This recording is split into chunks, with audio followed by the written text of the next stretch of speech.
मराठी माणूस धंदा करू शकत नाही असं काही नाही आहे. खूप मिलियनर्स बिलियनर्स महाराष्ट्राच्या मातीतून निघालेले आहेत.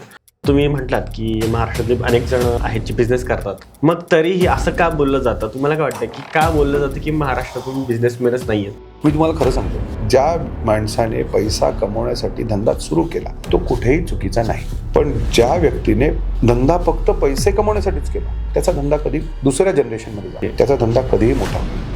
मला काय करायचंय आणि त्याहूनही जास्त मला काय नाही करायचं याची ज्या माणसाला क्लॅरिटी आहे ना, तो सगळं स्टेबिलिटी नाही. बंबई के रस्ते पे पैसा पडा हुआ, तेरे को उठाने की अक्कल है तो उठा. संधी त्यालाच दिसते जो उचलायला तयार आहे. माझं फेम जास्त झालं पाहिजे, मी पुढे गेलं पाहिजे. मग तुम्हाला वाटतं की ह्या मीपणामुळं कुठेतरी स्केलेबिलिटीला टॉप येऊ शकतो? हा मीपणा पाहिजे. मी मोठा झालो पाहिजे, चूक नाही. मी पैसे कमवले पाहिजे, चूक नाही. माझं समाजात नाव झालं पाहिजे, चूक नाही. पण ते करण्याच्या प्रवासात मी माझ्या अवतीभोवती लोकांचा आधी करेन, मग माझं होते. महाराष्ट्र, महा आणि राष्ट्र, खरंच आपलं महाराष्ट्र खूप मोठं आहे आणि त्याला जर आपण अजून मोठं करायचं असेल, त्याची कीर्ती अजून वाढवायची असेल तर आपल्याला ह्या महाराष्ट्रामध्ये जास्तीत जास्त बिझनेस पुढं घेऊन जायला पाहिजेत. आणि आजचा आपला जो विषय आहे त्या विषयामध्ये आपण हेच जाणून घेणार आहोत की मराठी माणूस महाराष्ट्र ह्या बिझनेस थ्रू कसा पुढे जाऊ शकतो. तर त्यासाठी आपल्यासोबत आपले गेस्ट आहेत. तर सर, मी तुम्हाला रिक्वेस्ट करतो की पहिलं तुमचं इंट्रोड्युशन द्या आपल्या ऑडियन्सला, म्हणजे त्यांना आयडिया येईल की तुमच्याबद्दल. बरं, माझं नाव doctor Yogesh Pawar. By education I am a psychologist. स्टॅनफर्डमधून पासआउट झालो, हाय फ्लाईंग कॉर्पोरेट जॉब्स, आणि गेले 13 वर्ष स्कूल ऑफ इन्स्पिरेशनल लीडरशिप या संस्थेचा फाउंडर आहे. आणि ही संस्था सुरू करण्यामागचा एक खूप मोठा ऑब्जेक्टिव्ह हा होता स्वप्नील, की व्यावसायिकांना आणि बेसिकली MSMEs ज्यांना म्हणतो आपण, बरोबर, त्यांच्याकडे सिस्टम्स आणि प्रोसेसेस आणि तो व्याप ते विजन नसल्या कारणास्तव ते एवढे स्ट्रगल करतात आणि स्ट्रगल स्टोरी बनते, सक्सेस स्टोरी बनत नाही. आणि ती स्ट्रगल स्टोरी बनल्या कारणास्तव त्यांचं पुढचं जनरेशन, त्याच्या पुढचं जनरेशन हे त्या स्ट्रगल स्टोरीलाच मोटिवेट होऊन पुढे निघत असतं. पण सिस्टम्स थ्रू ज्याचं एक्सपोजर कॉर्पोरेट्सला असतं ते एक्सपोजर महाग नसतं, ते फक्त एक्सपोजर घेतलेलं नसतं म्हणून येत नाही. आपल्याला वाटतं ते सगळं महाग आहे, पण महाग काही नाही आहे. जर एखाद्या माणसाला ते उद्देश असेल आणि त्याला ते प्रोसेसेस, सिस्टम्स, व्यवसाय मोठा करायची इच्छा, आकांक्षा असेल तर तो माणूस करू शकतो. आणि ज्ञानाचा अभाव असल्या कारणास्तव किंवा करण्याच्या पद्धतीचा अभाव असल्या कारणास्तव बहुतेक मी ते करतो जे मला येतं. आणि बऱ्याच वेळा सायकॉलॉजीमध्ये एक म्हण आहे की I know that I know, I don't know what I don't no. Okay, मला माहिती नाही की मला माहिती नाही, तिथेच तर ॲक्च्युली जग लपलेलं आहे. ज्यावेळी मी त्या शोधात जातो त्यावेळी काहीतरी नवीन मिळायला लागतं मला. So school of inspirational leadership ज्यावेळी सुरू केली त्यावेळी एकच ध्यास होता आमचा की MSMEsची अवेअरनेस लेवल कशी वाढवायची. म्हणजे 13 वर्षापूर्वी. आता तर ऑफकोर्स खूप इव्हॉल्व झालेलं आहे किंवा कन्सल्टिंग पुढे गेलेली आहे, या सगळ्या गोष्टी आहेत. पण ध्यास हा होता की किती लोकांना आपण सिस्टम्स, प्रोसेसेस, उद्देश, डायरेक्शन, लोकांना एकत्र आणणे, लोकांना एक दिशा दाखवणे, त्या दिशेत एक सिस्टम लावणे, व्यवसाय मोठा करणे, नंबर्स कसे समजणे, या अवेअरनेसबद्दल संस्था सुरू झाली. ऑफकोर्स मग आपण कन्सल्टिंग आणि या सगळ्या गोष्टी करायला लागलो. आज सांगायला खूप बरं वाटतं की साधारणतः 750हून जास्त कन्सल्टिंग प्रोजेक्ट्स भारतभरात संपलेले आहेत. 16 कंपनीज IPOला पोहोचलेल्या आहेत. आणि म्हणजे आपण सुरू केलं पुण्यात, त्यामुळे पुण्यातच कमीत कमी 100-125 बिझनेसेस असे असतील जे 100-200 करोड, जे 5, 7, 10, 8 करोडला असे काहीतरी होते. आज पुण्यातच कमीत कमी 100-150 कंपन्या असतील ज्या म्हणजे 100 करोड, 150 करोड, 200 करोड ह्या घरात आज ऑपरेट करतात. पण आनंद आहे की वी आर डुईंग समथिंग. बरोबर. आणि महाराष्ट्रीय असूनही आपण हे शिकवू शकतो, कारण एक टॅबू आहे की मराठी माणूस धंदा करू शकत नाही असं काही नाही आहे. खूप चांगली लोक आहेत आणि खूप मिलियनर्स बिलियनर्स महाराष्ट्राच्या मातीतून निघालेले आहेत. I don't see anybody who is म्हणजे आपण म्हणतो ना की तो बाहेरून आहे, मी तसं बघत नाही त्याला. मी बघतो की तो जर ह्या मातीतला आहे, तो इथे काम करतो, तो इथे राहिलेला आहे आणि तो इथे कॉन्ट्रीब्यूट करतोय, तर तो महाराष्ट्रीय आहे. पण त्यातल्या त्यात पण मराठी माणसाला हा टॅबू आहे की यार त्याला व्यवसाय येत नाही किंवा व्यवसाय करत नाही किंवा त्यांना पार्टनरशिप जमत नाही. हे टॅबूज आहेत. ज्याची अवेअरनेस चांगली आहे, ज्याचा एक्सपोजर चांगला आहे, त्याला ते सहज जमतं. So this is in nutshell आम्ही काय करतो. बरोबर. आणि प्रयत्न हाच असतो की कोणतीही संस्था माणूस मोठा होण्याच्या ऐवजी संस्था मोठी झाली की माणसं त्यातली मोठी होतात. आणि होतं काय की छोटे धंदे हे फक्त त्या व्यावसायिकाच्या अवतीभोवती फिरत असतात. तो जे करतोय त्याच्या अवतीभोवती सगळं फिरतोय, राईट. आम्ही त्याच्या अवतीभोवतीचं ते सगळं काढून प्रॉडक्ट सर्व्हिस मार्केटच्या अवतीभोवती सगळं फिरवतो. ओके. आणि मग ती मेकॅनिझम चालू होतं. सर, आता तुम्ही म्हटलात की महाराष्ट्रातले अनेक जण आहेत जे बिझनेस करतात, मग तरीही असं का बोललं जातं? तुम्हाला काय वाटतं की का बोललं जातं की महाराष्ट्रातून बिझनेसमॅनच नाही आहेत? नाही आहेत ना, भरपूर बिझनेसमॅन्स आहेत. धनंजय दातार, मसाला किंग आहे ना, हे अमरावतीतून आलेले एक मध्यमवर्गीय फॅमिलीतून आलेला माणूस.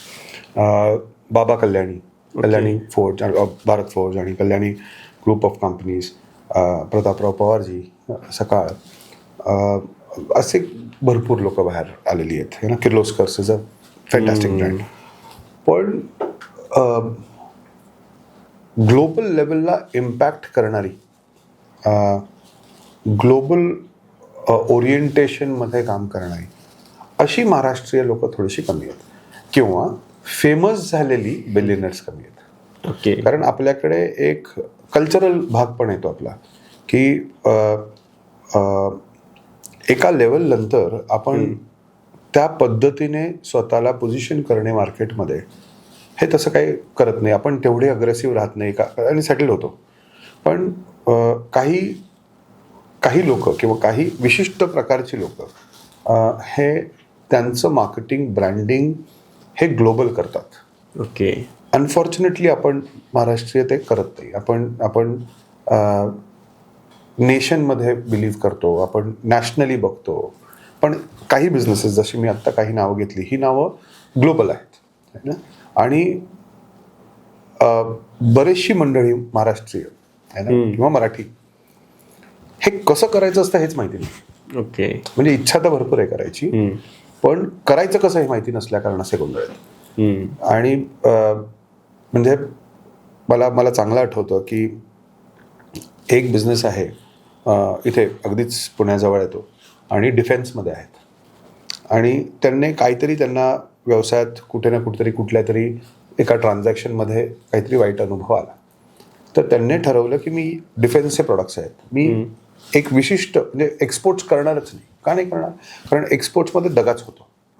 आता एक्सपोर्टमध्ये दगाच जर होत असेल तर जग एक्सपोर्ट करेल का? नाही. पण ह्या माणसाने त्याच्या मेंदूत भरून घेतलेलं होतं आणि तसं केल्या कारणास्तव धंदा मात्र 5-7 करोड 8 करोड त्याच्यावरच खेळत होता. ओके. ज्यावेळी ते कट झालं, ते कसं करायचं याची रणनीती आली समोर, तो आज व्यवसाय साधारणतः 70-80 करोड करतोय. ओके. त्यामुळे असं नाही की महाराष्ट्रीय माणसाला कळत नाही, पण त्यातल्या त्यात आपल्याला जास्त अभाव आहे. म्हणजे आपण महाराष्ट्रांबद्दल बोलतोय, एखाद्या गुजरात्याला, एखाद्या मारवाड्याला, एखाद्या पंजाबाला, एखाद्या सिंधीला त्याचं एक्सपोजर जास्त आहे, कारण तशीच घडणावळ आहे त्यांची. आपली घडणावळ नाही आहे तशी. आपण तुम्ही बघा, आपण शिक्षक खूप चांगले आहोत, आपण पोलीस फोर्सेसमध्ये चांगले आहोत, आपण आर्मीत चांगले आहोत, आहे की नाही. आपण म्हणजे देशरक्षण हा जो, कारण लढाऊ वृत्ती आहे ना, आपला इतिहासही तसाच म्हणतो. So that is the mindset that we are very discipline. आपण जर एखाद्या गोष्टीला ठरवलं की आपल्याला हे करायचं तर we are very discipline, loyal people. Okay. So हे आपले ट्रेट्स आहेत, है ना. ॲज मराठी आपले ट्रेट्स आहेत की आपण लॉयल आहोत. आपण असंही म्हणतो की आपल्याकडे खेकडा वृत्ती आहे. तर खेकडा वृत्ती म्हणजे काय? तर somebody who doesn't know what to do does what he knows the best, आहे की नाही. पण ते का? कारण इंडिव्हिज्युअलिझम आपल्याकडे जास्त का झालं? कारण शिक्षण, स्वतःची नोकरी, स्वतःचं घर. पण एखादा गुजराती मारवाडी जग तसं बघत नाही. तो त्याचा समाज बघतो, राईट. तो त्याच्या अवतीभोवती व्यवसाय करणं, कारण तिथेच व्यवसाय करत होतो, त्यामुळे सगळ्यांबरोबर नाती चांगली ठेवत होतो. बरोबर, आहे की नाही. त्याला हे चांगलं माहिती असतं की मी जर आत्ता स्वप्नील बरोबर नातं माझं चांगलं असेल मनापासून, तर उद्या मला जर काही गरज लागली, वरती खाली झालं राईट, तर स्वप्नील मला मदत करेल. एखाद्या नोकरदाराचं तसं नसतं. तो म्हणतो मला पेन्शन मिळणारच आहे, 30 तारखेला पगार येणारच आहे राईट. सो ही जी थोडीशी नम्र वृत्ती असते ती थोडीशी आपल्याकडे मिसिंग असल्या कारण असतं. आता वाढते पण नक्कीच आणखीन खूप वाढू शकते. त्याच्यामुळे हे सगळे गोंधळ आहेत. मग ती नम्र वृत्ती म्हणजे काय, which is how do I lead people, how do I take care of people. एक खूप चांगलं पुस्तक आहे सर्वंट लिडरशिप म्हणून, आणि मला असं प्रामाणिक वाटतं की प्रत्येक व्यावसायिकाने ते वाचावं. त्यात लोकांना सर्व करून, लोकांची मदत करून लीड कसं केलं जातं, त्यांना एक मोठा व्यवसाय कसा उभा केला जातो, त्याची प्रचंड चांगली उदाहरणं आहेत. म्हणजे गुड टू ग्रेट, जिम कॉलिन्सचं एक पुस्तक. त्याच्यानंतर ह्या सगळ्या नॉलेजचा जो अभाव आहे आपल्याकडे, त्याच्यामुळे हे असं होतं हेच माहिती नाही. आणि जर मला माहितीच नाही हे होतं कसं, तर जे होतंय ते तसं होतं असं मी ठरवतो ना. बरोबर. If I don't know what may happen, I am going to choose what is happening is right. So fundamentally त्या प्लॅटूवर याच्या पुढे जग नाही आहे किंवा असंच असतं. एक खूप कॉमन डायलॉग आहे, हमारे धंदे में किंवा आमच्या धंद्यात हे ना, आमच्या ट्रेंडमध्ये, आमच्या इंडस्ट्रीमध्ये, ही आमची इंडस्ट्री जी आहे ना, ते सगळ्यांनी प्लॅटो बनवून ठेवलेला आहे. आणि महाराष्ट्रीय माणसाने तो जास्त प्लॅटो बनवून ठेवलेला. त्याच्यामुळे ज्यावेळी आम्ही सल्ले पण देतो लोकांना की पहिल्यांदा तर एक मोठं विजन ठेवा. तुम्हाला ते जमेल, तुम्हाला ते जमणार नाही हा दुसरा मुद्दा आहे. बरोबर. पण सोच में कमजोरी मत रखो. खरी गोष्ट आहे ना. म्हणजे विचारांमध्ये कमजोर असाल तर मग काय घडवणार तुम्ही. मला आठवतं, अजूनही चांगलं आठवतं, मी एक खूप चांगला कॉन्व्हर्सेशन, 1 तास 1.5 तास मी आणि प्रताप पवारजी, सकाळचे चेअरमन, आमचे थोडेसे असेच गप्पा चाललेले होते. आणि त्यात बोलता असं जसं आत्ता आपण गप्पा मारतोय तसं बोलता ते पटकन म्हटले की योगेश, व्यवसाय हा तप आहे. तप करायची ज्याच्याकडे करेज असेल किंवा हिंमत असेल तो मोठा व्यावसायिक बनू शकतो. कारण त्याला लागतं डिसिप्लिन, सातत्य, प्रामाणिकपणा. असतील तरीही न उधळण्याची डिसिप्लिन. माझ्याकडे पैसे आहेत म्हणून मी उधळणार, इज अ स्टुपिडिटी. मग हे जे सगळे ट्रेड्स ना मला खूप कॉमन पद्धतीने बघतो. म्हणजे एक व्यवसाय होता साधारणतः 10-12 करोडचा व्यवसाय, ठीक आहे. आणि त्याच्यानंतर तो छान चाललेला होता. 1-2 वर्षानंतर काहीतरी प्रॉब्लेम झाले. आणि ज्यावेळी आम्ही डिगडाऊन करायला लागलो की हे प्रॉब्लेम्स का झाले सगळे, तर आम्हाला हे कळलं की व्यावसायिकाने त्याच्या मित्राबरोबर पार्टनरशिप करून काहीतरी 2 बिल्डिंग बांधायचं काहीतरी चालू केलं. अरे idiot, you started the business with a product, focus on that product, त्याला मोठा करा. त्याला आता काय झालं याचा अर्थ की इकडचे पैसे घेतले तिकडे टाकले. कारण आपल्याला काय फॅड आहे माहिती नाही. कन्स्ट्रक्शन करा, बिल्डिंगी बांधा, तुमचा मूळ धंदा काय आहे त्याला मोठं न्या ना. जसे शाहरुख खानला आजही आपण ऍक्टर म्हणून ओळखतो ना. हो, है ना, he is the richest actor असं म्हटलं जातं ना. पण is the only source money that he comes is from acting? No. He is an IPL owner, or I mean he's a franchisee owner. He is Red Jelly Films. So he has multiple businesses, but what is his identity? Actor. तो पहला खुद का identity तो बनाओ. वो identity छोड़ छाड़ के आपण इकडे तिकडे, अँड दिस इज वेअर सगळा गोंधळ होतो. पण मल्टिपल ठिकाणी हात घातला आणि एक कोर नाही ठेवलं आणि त्या कोरपासून भटकायला लागलो की हे प्रॉब्लेम चालू होतात. सो त्याच्यामुळे, आणि आपल्याकडे ती वृत्ती जास्त आहे. डिसिप्लिन नसल्या कारण असतं, विजन नसल्या कारण असतं, त्या विजनवर रोज चालण्याची हिंमत नसल्या कारण असतं. आपण इकडे तिकडे बघत असतो. लगेच पैसे येतील तिकडे जातो सर. हां, हो. म्हणजे very very sad way of looking at it. म्हणजे ना की आणि मूळचा, मी तुम्हाला खरं सांगतो, ज्या माणसाने पैसा कमवण्यासाठी धंदा सुरू केला तो कुठेही चुकीचा नाही, बरोबर आहे की. पण ज्या व्यक्तीने धंदा फक्त पैसे कमवण्यासाठीच केला त्याचा धंदा कधी दुसऱ्या जनरेशनमध्ये जात नाही. ओके. त्याचा धंदा कधीही मोठा होत नाही. त्याच्याकडे बँक बॅलन्स असेल, त्याच्याकडे गाड्या असतील, त्याच्याकडे त्याची घरं असतील, ज्याच्यासाठी माणूस हे मेहनत करायला लागतो, बेसिक गोष्टी, राईट. पण त्याच्याकडे समाधान नसेल. व्यवसायात ना दोन गोष्टी खूप इम्पॉर्टंट आहेत, इमोशन्स आणि इकॉनॉमिक्स. मी आपल्या ऑडियन्सला पण सांगू इच्छितो की जर इमोशनल स्टेबिलिटी नसेल तर इकॉनॉमिकल स्टेबिलिटी कधीही येणार नाही, कारण त्याच्या मागे एक डीप रूटेड सायन्स आहे. A stable mind can create stable economics. मला काय करायचं आहे आणि त्याहूनही जास्त मला काय नाही करायचं याची ज्या माणसाला क्लॅरिटी आहे ना, तो सगळं स्टेबिलिटी नाही आणतो.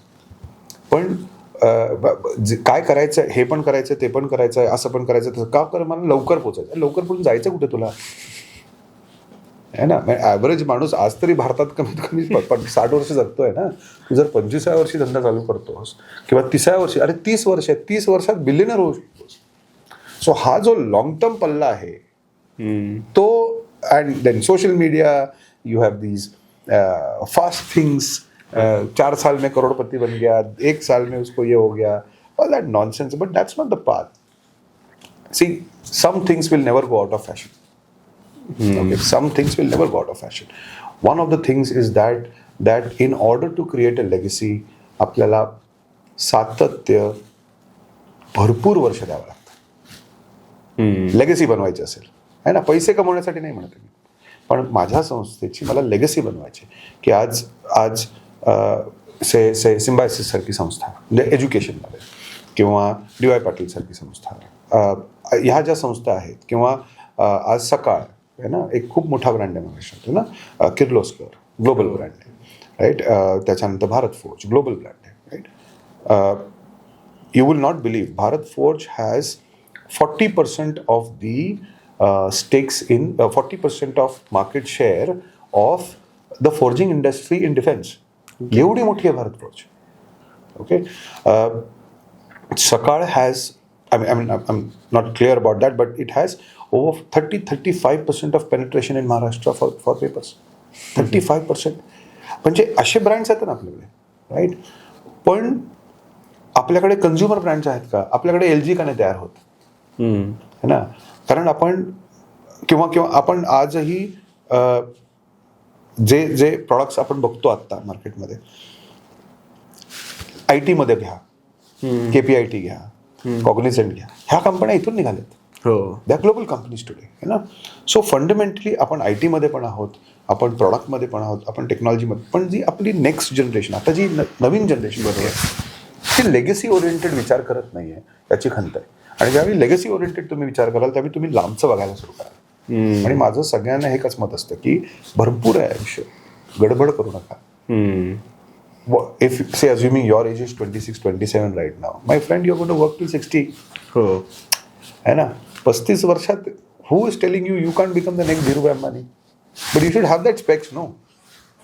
आणि त्याच्यावर सातत्य, हे सातत्य जर मिळालं ना आपल्याला, तर आपण खूप पुढे जाऊ, खूप पुढे. बरोबर. इवन मी एक बुक वाचलं होतं, नावल रविकांतचं, ते अल्मॅनॅक, ते बुक आहे. त्या बुकमध्ये काय देतं ते का, की तुम्ही ना आत्ता जी बिलियनरी बघता ना, त्या लोकांनी खूप आधी स्टार्ट केलेलं आहे. तुम्ही त्यांना आत्ता बघून म्हणजे खुश होता की यार कसलं भारी आहे. करेक्ट. मी आत्ता लगेच ट्राय करतो आणि तसं होतो. शाहरुख खाननी सुरुवातीला रोमॅन्टिक रोल केले होते आणि तो आता हे पठाण वगैरे करतोय. पण आताचे आपण काय करतो की पठाण आणि जवानला बघतो की मला पण ती जर्नी पहिली बघा. म्हणजे मी ना ज्यावेळी लोकांशी, म्हणजे असं हे संवाद चालत असतात लोकांशी वेगवेगळ्या फोरम्समध्ये, आणि ज्यावेळी हे त्यांच्याशी बोलतो ना, त्यावेळी मी नेहमी म्हणतो की if you want to understand the book, go to the author.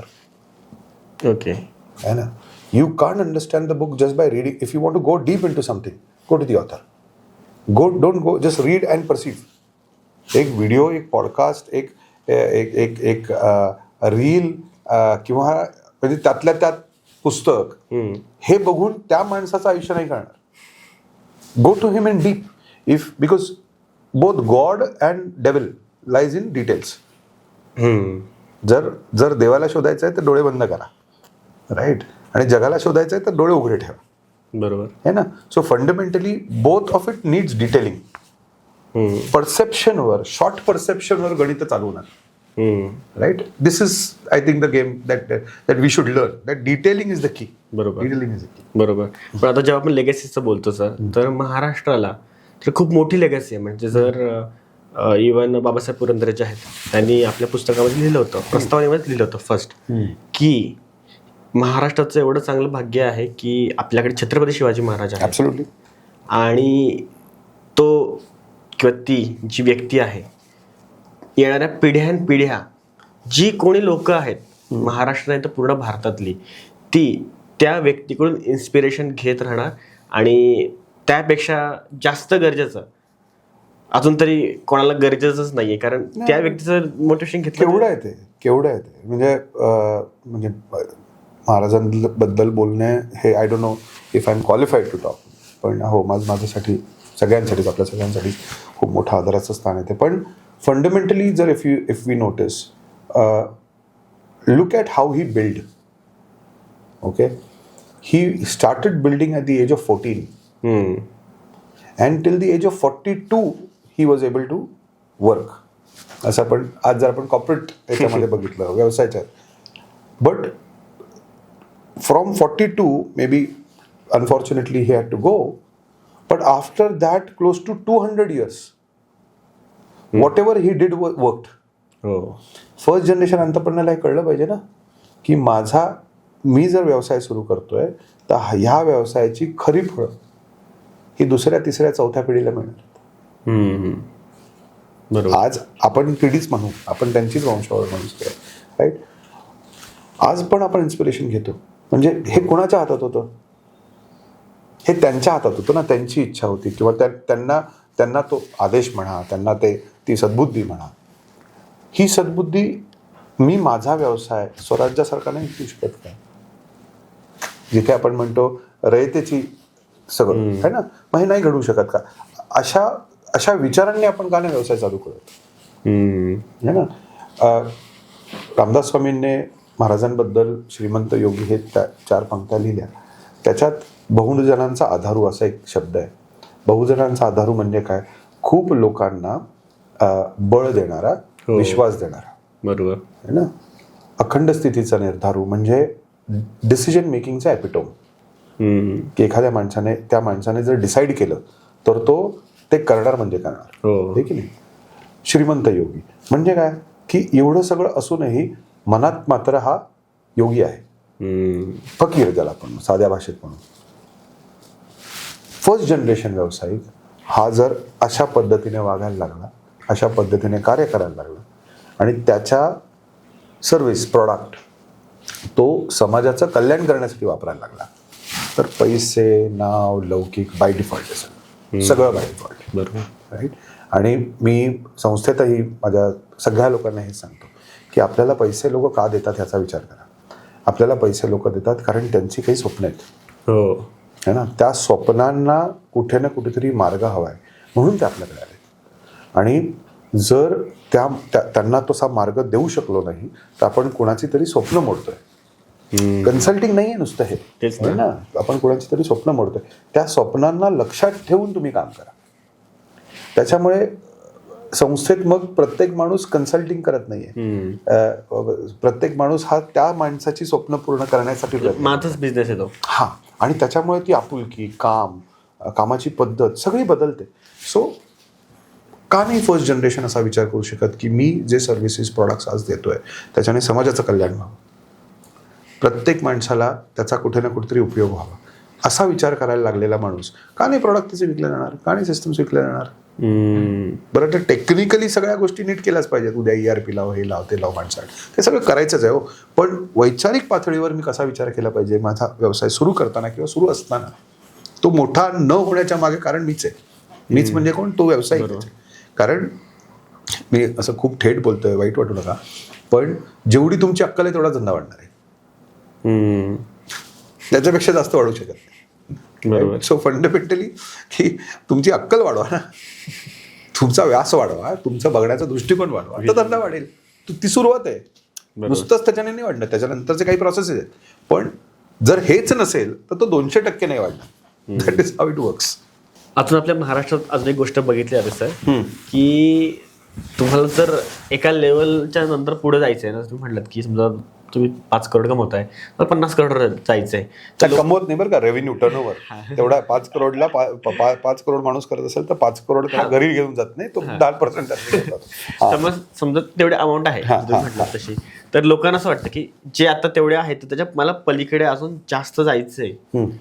तर ही जी लोक आहेत त्यांना काहीतरी वेगळे धंदे करावे लागतात, हो. त्यांना काहीतरी असं काहीतरी करायला लागतं की जे लॉच्या बाहेर आहे. हे शक्य नाही एवढे पैसे कमवणं. नाही नाही, असं काही नाही, असं काही नाही. 100% every business, there is a famous business guru called Ramcharan.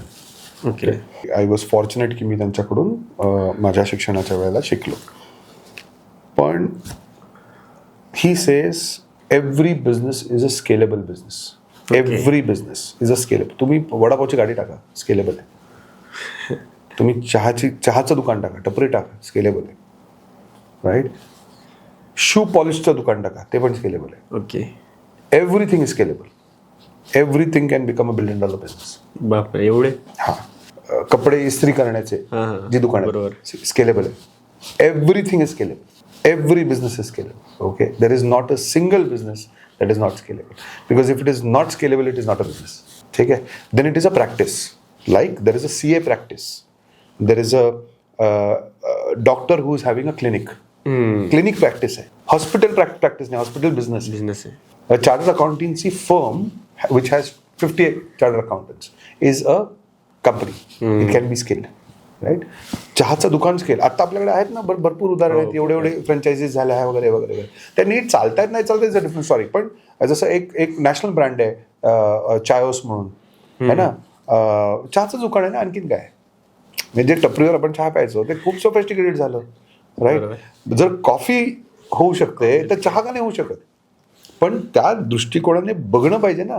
भारतासारख्या कंट्रीमध्ये जिथे एवढी पॉप्युलेशन आहे 140 आणि आता बोलता बोलता 2-4 करोड वाढले असतील. राईट. पण फंडामेंटली की 140 करोडच्या लोकांना 50% तर लोक चहा पित असतील. स्कोप काय झाला. पण विचार केला पाहिजे ना. मी चहाचा व्यवसाय एवढा मोठा करीन. राईट. चहाची पत्ती किंवा चहाची बुक्की ज्याला म्हणतो आपण मराठीत ना, त्याचा झाला ना. आज टाटा आहेच ना. So if you notice in all the businesses that Tata is, they are all touching human life. All touching human life. व्यवसाय हे कसे करायचे आणि कशा पद्धतीने. आणखीन एक व्यवसाय मला खूप म्हणजे सांगायचं कौतुक वाटतं. एक देऊळ मंदिर असतात ना आपल्या घरात, देऊळ. ओके. 99% आपण असं पकडू की सगळ्या हिंदूंच्या घरी देऊळ असतात, है ना. आता सगळ्या हिंदूंच्या घरी देऊळ आहे तर भारताचं 140 करोड पैकी कितीचं पॉप्युलेशन झालं. 85% हिंदूच लोक. मी म्हणतो अगदी 70 वर जावा. चला वाढतायत सगळं. 70 वर जावा. 70% of your population becomes the scope of your business. किती मोठा धंदा आहे. आणि एक ॲव्हरेज मंदिर घरातलं जर 5,000 रुपयाला, 140 चे 70%. मी म्हणतो अगदी आपण गणित मांडतो आता 50%च पकडू. त्याच्यातले काही लोक मंदिर लावत नसतील. 70 करोड ऑलरेडी असतील. 70 करोड इंटू 5,000 हा स्कोप आहे त्या धंद्याचा. पण बघत नाही ना तसं. बघत नाही. मग काय तर एखाद्या व्यावसायिकाने the fastest way to reach the market, the easiest way to reach the market, the most authentic way to reach the market हा जर शोधून काढला तर धंदा का नाही वाढणार ना. ओयो तसाच वाढला ना. Fastest easiest better way of reaching there, cheapest way of reaching there. Right. आज झिरोदाने काय केलं तेच केलं. सो टेक्नॉलॉजी वर्स ते करतायत. पण हे जे कोर धंदे आहेत अजून तिथे अजून ते गणित सेट झालेली नाही आहेत. राईट. तिथे ब्रँडिंगचं काय महत्व असतं, मार्केटिंग कसं केलं पाहिजे, सगळं स्वतः करणं गरजेचं आहे का. बाबा तू धंदा चालू केला कबूल आहे, पण तू स्वतःचाच आजोबा नाही होऊ शकत ना. त्याच्यासाठी तुला मूल जन्माला घाला लागेल. मुलाने जे काही कार्य करेल त्याच्यानंतर तुला आजोबा म्हटलं जाईल ना. पण व्यावसायिकाचा प्रॉब्लेम काय की व्यावसायिक म्हणतो मीच सगळं करणार. अरे मीच कसं करणार सगळं. राईट. प्रत्येकाची जी बुद्धिमत्ता आहे ती बुद्धिमत्ता अट्रॅक्ट कशी करायची, ते टॅलेंट अट्रॅक्ट कसं करायचं आणि how do you scale fast is the key.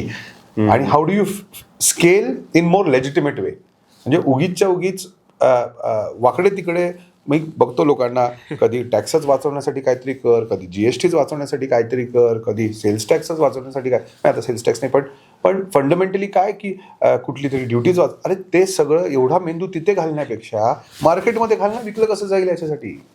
बरोबर.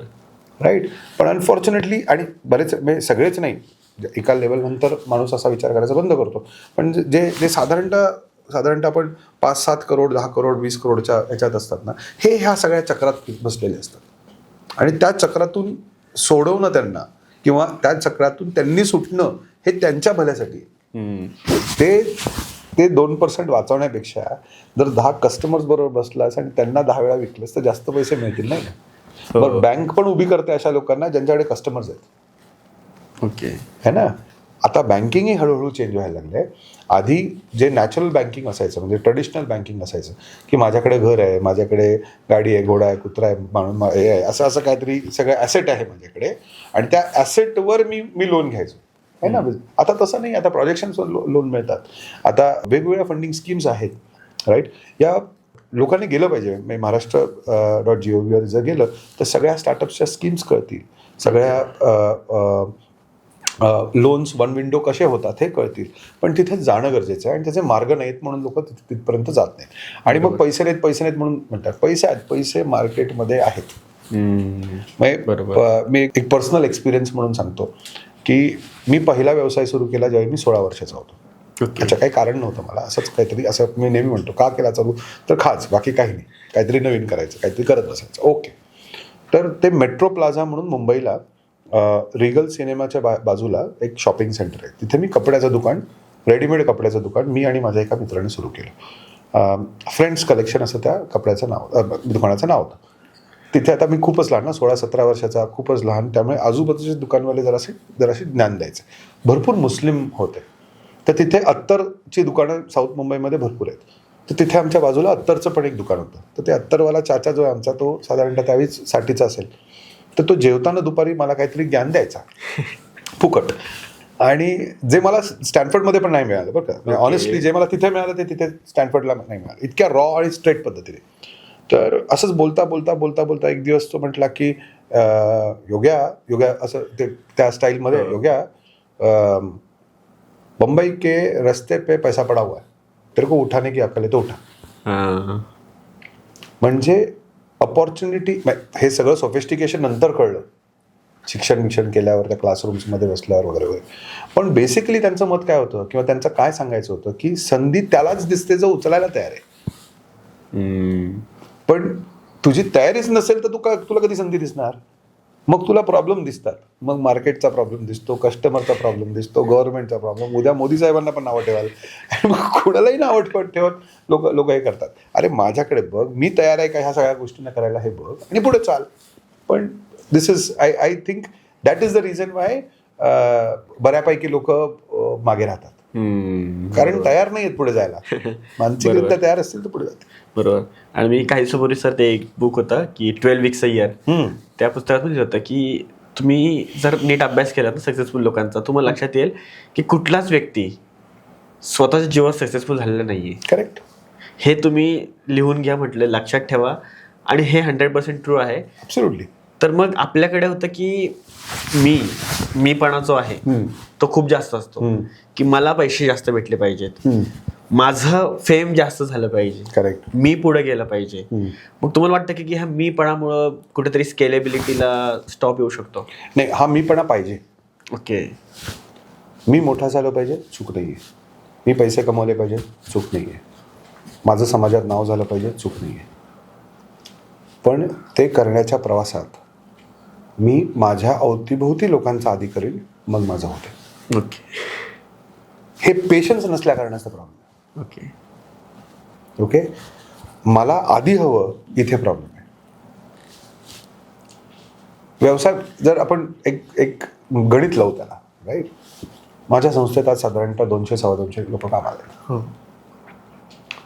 225 लोक इंटू 8 तास किंवा 200 आपण गणिताला पकडू, 200 इंटू 8 तास, दिवसाला किती काम चाललं? साधारणतः 1600 तास काम चाललं. 1600 इंटू 30 किती झाले? जे काही झाले.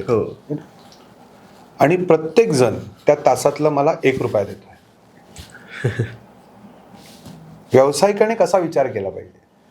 अरे तू मेहनत किती करतोस याच्यापेक्षा तू लोक जी आहेत तुझ्याकडे ते एका दिशेत आहेत, ती किती चांगली मेहनत करू शकतात, तू त्यांना कसा गाईड करशील, तू त्यांना कसं how would they become inspire की तू हा माणूस आहे, याच्यासारखं मला व्हायचं आणि मला करायचं काहीतरी याच्यासारखं. बरोबर. त्याच्यातून 1 रुपया मिळाला तरी त्यांच्यापेक्षा जास्त कमवशील तू. ओके. सो फंडामेंटली मला आधी हवा हा प्रॉब्लेम आहे, मला हवा हा प्रॉब्लेम नाही. ओके, बरोबर. सगळ्यांना हवं. There is an innate need of everyone. Psychologically everyone needs power, everyone needs affiliation, everyone needs social recognition. Everyone, प्रत्येक माणसाला, तो संस्थेतला सिक्युरिटी गार्ड असेल किंवा CEO असेल, सगळ्यांनी हवं. ओके. पण संस्थापक काय म्हणतो, मला शेवटला मिळालं तरी चालतं. राईट. प्रोसेस अशी लावायची, सिस्टम अशी लावायची की त्याची सर्कल ते जे सायकल फिरायची, पैशाची सायकल, ती जर नीट फिरत असेल तर या सगळ्या गोष्टींना, आणि ही सगळी काय इट्स कॉल्ड मायोपिक अप्रोच, संकुचित बुद्धी. हो, संकुचित बुद्धी. राईट. की मी केलं तर मला एवढं मिळतं, समोरच्या नाही केलं तर मला 5,000 रुपये मिळतात, पण मी केलं तर मला 10 मिळतील. तर ते तू कर आणि तूच करत राहा. मग बरोबर.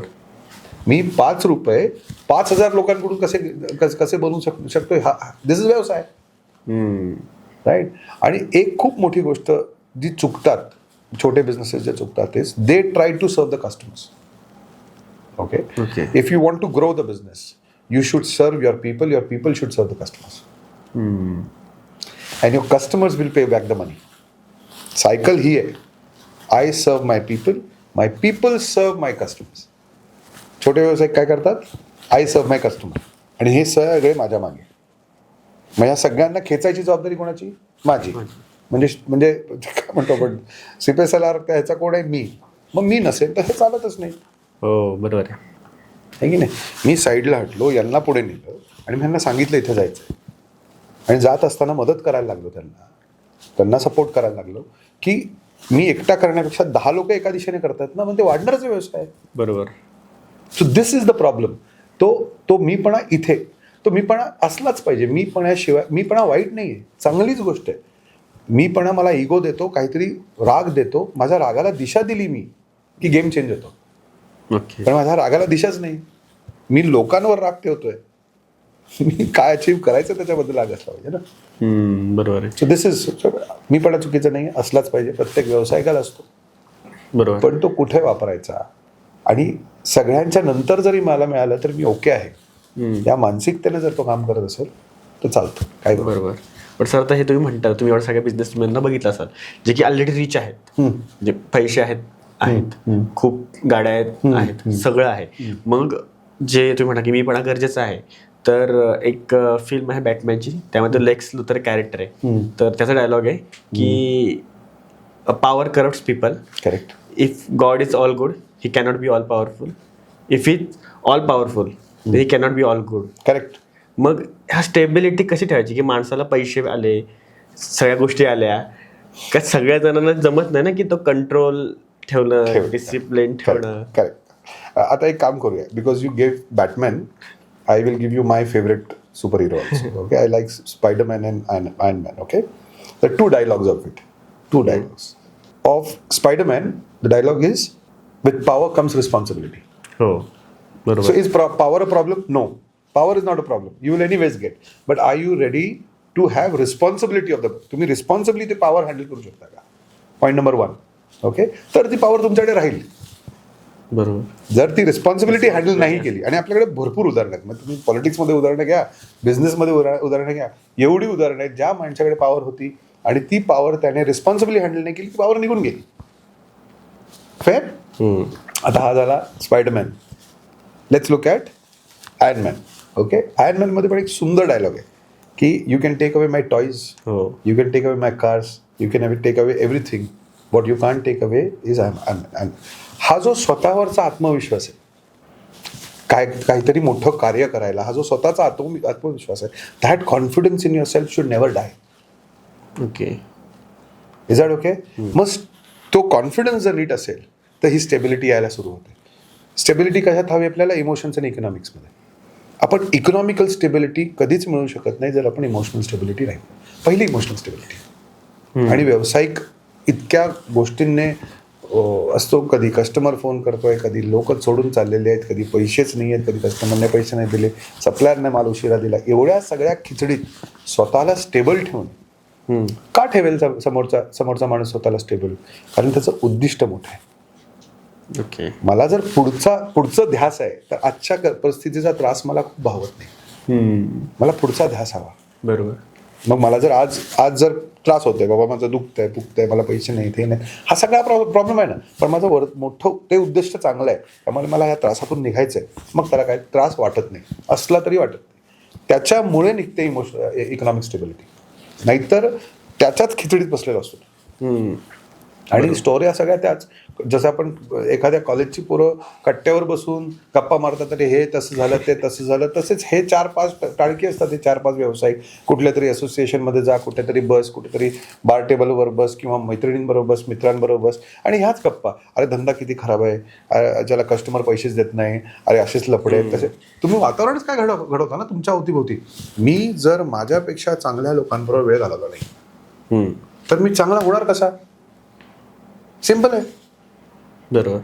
त्यामुळे ही जी मंडळी आहेत ना, ही त्या सर्कलमध्ये अडकलेली आहेत, आणि त्या सर्कलमध्ये अडकलेल्या कारणास्तव बाहेरचं दिसत. दिस इज द चॅलेंज. त्यामुळे ही स्टेबिलिटी कशी ठेवायची? सिम्पल आहे. With power comes responsibility. Responsibility येणं म्हणजे काय? घरातला कर्ता पुरुष हा नेहमी शेवटला स्वतःचं बघतो. ओके. हो. सिम्पल आहे. घराला चौकट नसेल तर घरातली कुठलीही मंडळी कसेही वागतात. चौकटीचं एक कारण आहे घरात, की या घराच्या चौकटीत असं वागलं जातं. ही चौकट बनवतो कोण? तो कर्ता पुरुष, पुरुष स्त्री. I am not getting bias, पण पुरुष स्त्री, राईट. मग घरात गेल्यावर ही प्रोसेस आहे. घरात गेल्यावर बाबा आपल्याकडे घरी आलं माणूस की काय करतो आपण? पाणी देतो. खूप जवळचं असेल त्याला म्हणतो अरे जेव, थोडासा लांबचा असेल अरे चहा घेणार का? ही जी प्रोसेस आहे, ही प्रोसेस आपल्या संस्थेत नसू शकते का? किंवा माल आला की असं वागायचं, माल असा डिस्पॅच करायचा. ह्या प्रोसेसेस आहेत आपल्या घरात, जसे प्रोसेस आहेत. पण ह्या घरातल्या प्रोसेसेस घडणावळीमुळे, आपल्या संस्कारामुळे आलेल्या आहेत. संस्थेचा संस्कार बनवावे लागतात. मी टेडला होतो मला वाटतं काही महिन्यांपूर्वी. तिथे टेडवर मी एक प्रश्न विचारला की जंगलाचा राजा कोण? आणि ते उत्तर होतं, ऑफकोर्स सगळ्यांना माहिती आहे, सिंह हा उत्तर आहे. पण सिंहाला माहिती नाही आहे ते. बरोबर. हे आपण बनवलेलं आहे. सो जर आपण संस्थेतही जर मला सातत्याने एक विचार वेगवेगळ्या पद्धतीने मी मांडायला लागलो ना, तर संस्थेतल्या सगळ्या लोकांना त्याच्यावर विश्वास बसायला लागतो आणि संस्था त्या दिशेला चालायला लागते. पण मला दिशा मिळाली की मी इतक्या गडबडीत असतो की सगळं करायचं, it never happens that way. त्यामुळे लोकांना स्टेबिलिटी आणण्यासाठी, संस्थेत नवीन दिशा बघण्यासाठी, it is critical that they make sure that it is structured in the right way. बरोबर. स्ट्रक्चर नसेल तर नाही होत. बरोबर. पण आता स्ट्रक्चर केलं, ठीक आहे, बिझनेस सिस्टीममध्ये लागली, पण आपल्याकडे कसं होतं की आपण थोडंसं एन्जॉय करणारी व्यक्ती आहेत महाराष्ट्रामध्ये. मजा मस्ती खूप चालतात, खूप लग्न सोहळे असतात, खूप गोष्टी असतात.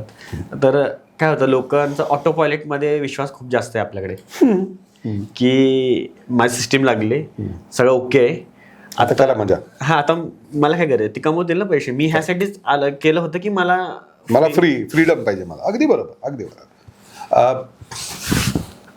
एक स्टेटमेंट आहे, रुटीन सेट्स यू फ्री. काय? Routine sets you free. 365 दिवस जर कॅलेंडरमध्ये आहेत ना, 365 दिवस मी काय करणार आहे हे जरा मला माहिती असेल तर मी फ्री होतो. ठीक आहे. अच्छा, फ्री व्हायचं काय? हे जर अनफॉर्च्युनेटली फ्री व्हायच्या आधी मला माहिती नसेल ना मी काय करणार आहे, मग मी टाईम वेस्ट करतो. ओके. Is that okay? मी परत रिपीट करतो सगळ्या ऑडियन्ससाठी.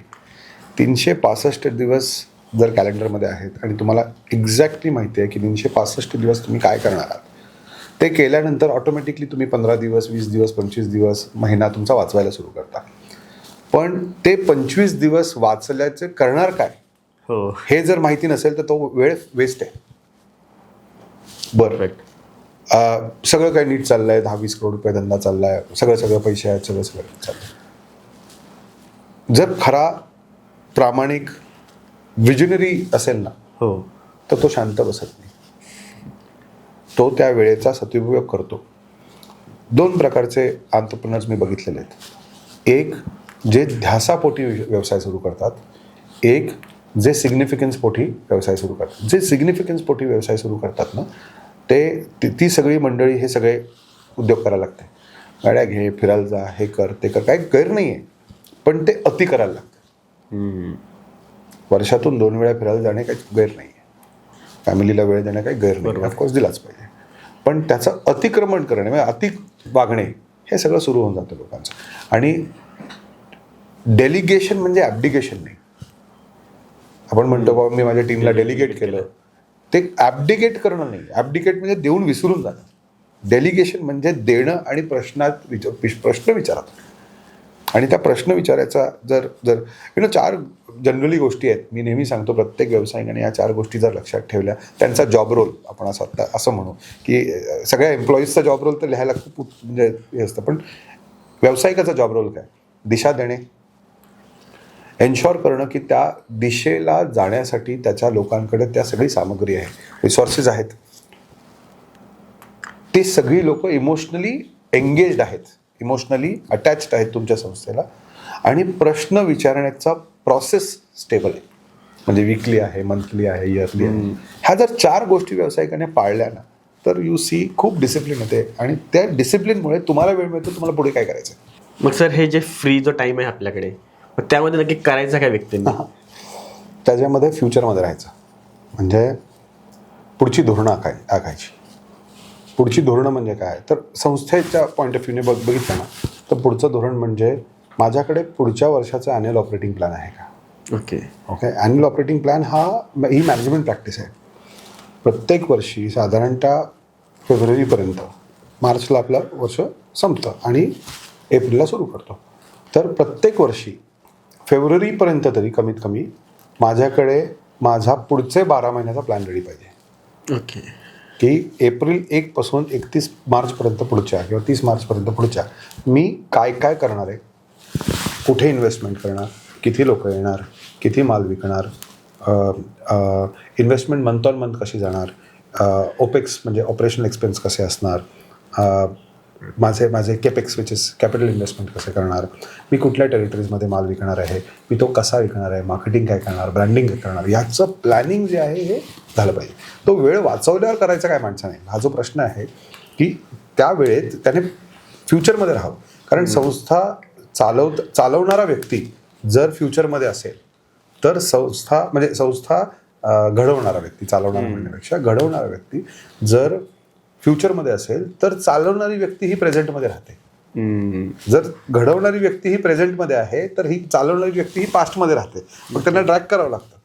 त्यामुळे तो वेळ वाचून करायचं काय, तर फ्युचरचं धोरण. आपण स्कूल ऑफ इन्स्पिरेशनल लिडरशिपमध्ये ह्याच्यासाठी 2 ॲक्टिव्हिटीज खूप छान करतो. एक 18 आणि 19 फेब्रुवारीला दरवर्षी होते. 19 फेब्रुवारीला का, तर छत्रपती महाराजांचा वाढदिवस म्हणून आपण 18-19 हा दिवस निवडला. आज गेले 7वं वर्ष आत्ता पूर्ण होईल.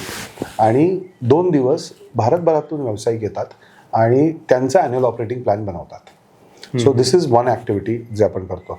दुसरी ॲक्टिव्हिटी आणखीन डीप करतो, ती म्हणजे लेह लडाख आणि लिडरशिप नावाचा एक कार्यक्रम आहे. हा 10 दिवसांचा कार्यक्रम आहे. म्हणजे त्या कार्यक्रमात पहिले 4-5 दिवस हे व्यावसायिक आपल्याबरोबर वेगवेगळ्या लोकेशन्सला लडाखमध्ये असतात. कारगिलला जातो आपण, द्रासला जातो, त्याच्यानंतर पँगॉंग, त्याच्यानंतर नुब्रा, खारदुंगला, असे वेगवेगळे लोकेशन्सला बाईक राईड करत जातात. ज्यांना बाईक राईड येत नाही किंवा करत नाहीत किंवा वय तसं नसेल किंवा काही मेडिकल कारण असेल ते गाड्यांमध्ये बसून येतात आपल्याबरोबर. आणि शेवटचे 5 दिवस आपण विपश्यना करतो हे महाबोधी मेडिटेशन सेंटरला. आता हे सगळं का करतो, म्हणजे काय करतो, तर त्या 10 दिवसात आयुष्याच्या 12 पर्व आहेत, 12 स्टेजेस आहेत, 12 टाईप्स म्हणू शकतो.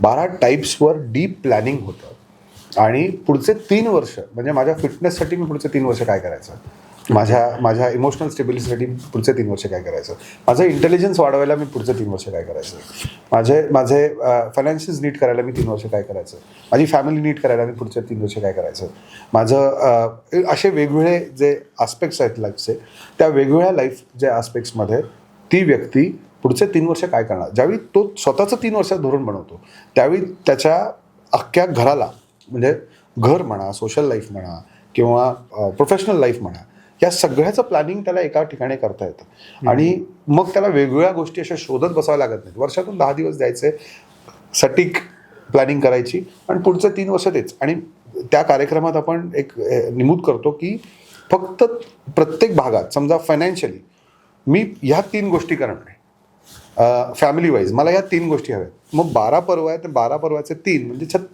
36 डिसिजन्स घेऊन तो बाहेर माणूस निघतो आणि 36 डिसिजन्स एक्झिक्यूट करायला त्याकडे 3 वर्ष आहेत, म्हणजे साधारणतः 1000 दिवस. मग अशी व्यक्तिमत्व हे त्याने आखलेल्या धोरणावर चालतं, जगाच्या धोरणावर चालत नाही. बरोबर. धोरण हे स्वतःचं हवं, विजन हे स्वतःचं हवं आणि त्या विजनवर काम करताना जर आपल्याला मदत लागली तर ती मदत घेण्यासाठी आपल्याला लाज वाटली पाहिजे नाही. सो फंडामेंटली त्या विजनवर काम करण्यासाठी, त्या फ्युचरवर काम करण्यासाठी हा वेळ वापरला गेला पाहिजे. नाहीतर मी नेहमी बिझी आहे तेच करण्यात तर मग पुढे कसं so this is how it is work. SIL मध्ये हे गेले बरेच वर्ष आम्ही करतोय आणि व्यावसायिक भारतभरातून येतात, मराठी एंटरप्रेन्योर्स पण भरपूर असतात आणि गोल हाच आहे की व्यावसायिकांना फ्युचरमध्ये राहण्याची सवय लावणे. कारण ते जर प्रेझेंटमध्ये राहिले तर गोंधळच होतो. म्हणजे खुर्चीवर बसलोय तर मी प्रेझेंटवर आहे, पण मी ज्यावेळी खुर्चीवरून उठतो त्यावेळी मी फ्युचरला विचार करतोय. म्हणजे एक आमचे काही खूप जवळचे माझे मित्र आहेत आणि मी प्रत्येक वर्षी माझे जे काही 3-4 बिझनेसेस आहेत प्रत्येक वर्षी त्याचे बुक्स 27 मार्चला क्लोज करतो. त्याच्या मागचं गणित सांगतो मी तुम्हाला. आणि मी ही सवय ऑलमोस्ट सगळ्या बिझनेसेसला लावलेली आहे, सगळ्या बिझनेसेसला जिथे जिथे आम्ही कन्सल्ट केलेलं की 27 मार्चला हा बुक्स क्लोज करून टाकायचा. 3 दिवस काय करायचं ते सगळं करा आणि 1 एप्रिलला सुट्टी घ्या. तुम्ही स्वतः सुट्टी घ्यायची 3 दिवस आणि फक्त विचार करायचा की ह्या वर्षी मी काय करणार नाही. मग ते कुठेही जा तुम्ही, ठीक आहे, फक्त एक प्रश्नाचं उत्तर द्यायचं. मग फॅमिली बरोबर जा, कोणाबरोबर जा, मित्रांबरोबर जा, पण मी ह्या वर्षी काय करणार नाही. म्हणजे सोडण्याची जी प्रक्रिया आहे ती आधीच ठरवून घ्या, है ना. की यावर्षी मी स्वतः सेल्सला जाणार नाही, मी सेल्स टीम उभी करणार, किंवा यावर्षी मी स्वतः अकाउंटंट बरोबर बसून ते सगळं करत बसणार नाही, मी हे सोडणार काय. सोडल्याशिवाय मोठं मिळणार नाही ना, काहीतरी तुम्हाला सोडावं लागेल काही ना काहीतरी. सो सोडायचं काय याच्यासाठी 27ला बंद करून टाका सगळं. नाहीतर माणसं 30च्या मध्यरात्रीपर्यंत काम करत बसतात. पण जर तुम्ही सगळी प्रक्रियाच प्रोएक्टिव्ह करून टाकली, किंवा मी 27 नंतर आपलं दुकान बंद आहे असं पण इन शॉर्ट म्हटलं, तर माझे बुक्स क्लोज होतात 27ला. मग कस्टमरला तुम्ही काय सांगणार की 27ला माझे बुक्स क्लोज होतात, आत्ताच बिल कर. मग तुम्ही एम्प्लॉईजला काय सांगणार, 27ला आपल्याला डिस्पॅच द्यायचं आहे, आज सगळं लवकरात लवकर. म्हणजे तो जो मार्चचा महिना आहे तो तुम्ही मेंदूतच आणि सगळ्या संस्थेत जर फक्त 27 दिवसांचा ठेवला तर तुम्ही सगळ्या गोष्टी 3 दिवसांनी वाचवल्या. 3 दिवस एका संस्थेचे वाचणे म्हणजे खूप मोठी गोष्ट झाली. सो बुक्स क्लोज करण्याची प्रक्रिया, ह्या ज्या सगळ्या गोष्टी आहेत ह्या ऑटोमॅटिकली तयार. म्हणजे माणूस प्रोएक्टिव्ह व्हायला लागतो, तो फ्युचरमध्ये बघायला लागतो, त्याला वेळ मिळतो फ्युचरसाठी. आणि जोपर्यंत व्यावसायिकाला फ्युचरसाठी वेळ मिळत नाही तोपर्यंत संस्था मोठी होणं शक्य नाही. बरोबर आहे, कधीच नाही. बरोबर आहे. आता सर आपण ह्या पॉडकास्टमध्ये खूप साऱ्या गोष्टी डिस्कस केल्या, बरोबर की नाही. आता लोकांना एक आयडिया आली असेल आणि एका पॉडकास्टमध्ये एवढ्या सगळ्या गोष्टी सांगणं शक्य नाही, लोकांनी एक्सपेक्ट पण करू नये. तर आता at the end of the podcast मला ह्या गोष्टी म्हणजे ज्या माहिती झाल्यात तर ह्या सगळ्यांचं सार तात्पर्य प्रत्येक स्टोरी संपली का शेवटला तात्पर्य असतं. तर मला ते तुमच्याकडे जाणून घ्यायचे की तुम्हाला जर एखाद्या एंटरप्रेनरला गाईड करायचं असेल तर ह्या सार जो आहे पॉडकास्ट तुम्ही काय सांगाल? आयुष्याच्या प्रत्येक भागाचं धोरण ठेवा. ओके. हेल्थचं धोरण हवं, इमोशन्सचं धोरण हवं, इंटेलिजन्सचं धोरण हवं, फॅमिलीसाठी धोरण हवं, व्यवसायासाठी हवंच हवं धोरण हवं. धोरण नसेल, एखाद्या गायडेड पाथवर तुम्ही चालत नसाल, ठरवलेल्या पाथवर चालत नसाल, तुम्ही कुठेही चालता. In terms of the lessons of Bhagavad Gita, for a person who doesn't know where to go, any road is okay, is one of the statement. This is a verse that is common in Bhagavad Gita also, Quran also, and Bible also. Okay. Common. Okay. What does it mean? For a person who doesn't know where to go, any road is okay. ह्याचा अर्थ काय झाला की ज्या माणसाला हे माहिती नाही की कुठे जायचं त्याला सगळे रस्ते सारखे, तो कुठेही सुटतो. वैराग्यासारखं आपण तुम्हाला वैराग्य व्हायचं असेल तर ते ठरवा आणि व्हा, काय हरकत नाही. पण नुसतं चाललंय असं चालू नका, तुम्ही कंटाळणार. थकणार. आणि मग श्रीमंतांचे आजार होतात अशा लोकांना.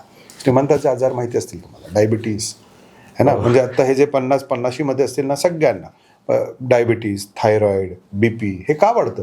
हे ऑल सायकोसोमॅटिक डिझिजेस. आणि हे सायकोसोमॅटिक डिझीज येण्यामागचं कारणच आहे की मी नेहमी लोकांच्या धोरणावर काम केलेलं आहे, स्वतःच्या धोरणावर काम नाही केलं. Point number 1. आता व्यवसायाबद्दल एक जर आपल्याला सगळ्यांचा सार घ्यायचा असेल तर 3 बकेट आहेत. कुठल्याही व्यवसायाचे 3 बकेट्स आहेत. आणि bucket number 1 cash creation, bucket number 2 is cash processing, bucket number 3 is cash collection. मी पुन्हा रिपीट करतो, cash processing, cash creation, cash processing आणि कॅश कलेक्शन. कॅश ही रोज बनवावी लागते. रोज बनवणे म्हणजे काय? मार्केटिंग, ब्रँडिंग, सेल्स मॅनेजमेंट हे रोजचं काम आहे. त्यामुळे तुम्ही हे रोज नाही करू शकत. तुम्हाला एक सिस्टम बनवावी लागेल त्याला. सो कॅश जर रोज क्रिएट नाही झाली तर धंदा खाली जाणार. कॅश प्रोसेसिंग म्हणजे काय? तर जर घेतलेल्या पैशाचा मोबदला त्या कस्टमरला मी त्या वेळेत त्या क्वालिटीत देऊ शकलो नाही तर माझा धंदा पुढे जाणार नाही. सिम्पल पाहिजे. So cash processing. मग कॅश प्रोसेसिंगमध्ये काय प्रॉब्लेम असतील? बहुतेक सिस्टम नाही आहे, लोक नाही आहेत, त्या मशीन्स नाही आहेत, त्याचे प्रोसेस लिहिलेलं नाही आहे, सातत्याने तेच करायचं हे माहिती नाही आहे, एज्युकेशन नाही आहे, लोकांना त्याचं एज्युकेशन नाही, हे प्रॉब्लेम्स असू शकतात. कॅश कलेक्शन म्हणजे काय? की क्रिकेट मॅचमध्ये जसा स्कोरबोर्ड असतो ना, तो स्कोरबोर्ड जर चुकीचा दाखवला तर बॅट्समन बॉलर सगळेच माकडजाळ्या करायला सुरू करतील. सो स्कोरबोर्डिंग नीट असणे हे खूप इम्पॉर्टंट आहे. कारण त्या स्कोरबोर्ड, जस्ट इमॅजिन ना, मी पायलट आहे, मी कॉकपिटमध्ये बसलो आहे आणि माझ्याकडे जे सगळ्या कॉकपिटमध्ये सगळ्या मशीन्स आहेत त्याच्यातून डेटा नीट येत नाही आहे, मी प्लेन कुठला जाणार? सो लोकांचा हे लक्षच नसतं. लोकांचं सगळीकडे लक्ष कुठे असतं? Output, balance sheet, turnover, profit. But that is output. इनपुटला मेजर करायला शिका की डेली काय करायचं असतं, डेली काय केल्यावर काय होतं. इनपुट जोपर्यंत मेजर करत नाही तोपर्यंत आउटपुट मेजर करण्यात काहीही पॉईंट नाही. Input has to be focused. So मग लोकांचं इनपुट काय, प्रोसेसचं इनपुट काय, सिस्टमचं इनपुट काय, सेल्सचं इनपुट काय, मार्केटिंगचं इनपुट. इनपुटचे डॅशबोर्ड्स बनवा आणि इनपुटला ट्रॅक करा. Output is by default. So cash creation, cash processing and cash collection. कोणताही धंदा, service, project, manufacturing, multinational, non multinational, local, clinic, सगळ्यांसाठी हे 3 बकेट्सवर जर काम केलं तर धंदा मोठा होतो.